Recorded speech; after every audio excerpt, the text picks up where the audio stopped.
గట్కంటే దేనితో చేస్తారు? ఇసురాయ గాని ఏం గింజలు అయ్యి ఏంటిది అది? జొన్నలు ఉసుక చేసి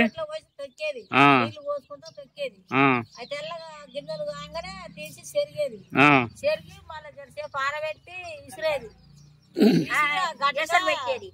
పెట్టి అది పోసి ఇటు గడబెట్టి తుప్పు పెట్టి కడబెట్టి గట్కాయ.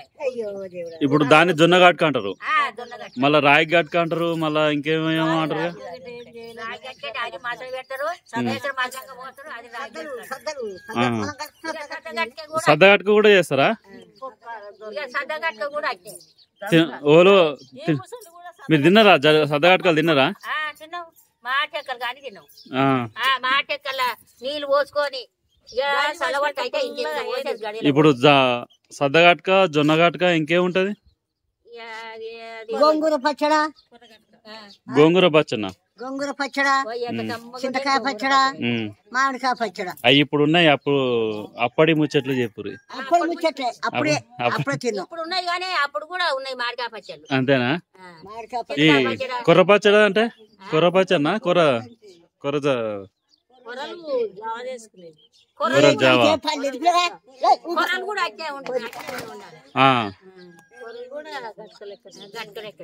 బో మంచిగా ఉంటుంది. కొర్రలు కొర్రలు బో తెల్ల ఉంటుందా? ఎట్లుంటది?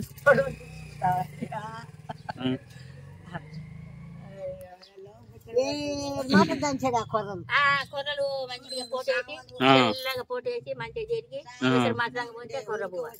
అంతేనా? మొక్కజొన్న గట్క కూడా తిన్నాం. మొక్కజొన్న గట్క కూడా? మొక్కజొన్న గట్క చేస్తారా? మసాలా పోసి ఇక వండేది. దొన్నకాయ కమ్మ ఉంటదా? కమ్మ ఉంటదా? మంచిగా ఉంటది, మన అన్నం తిన్నట్టే ఉంటది.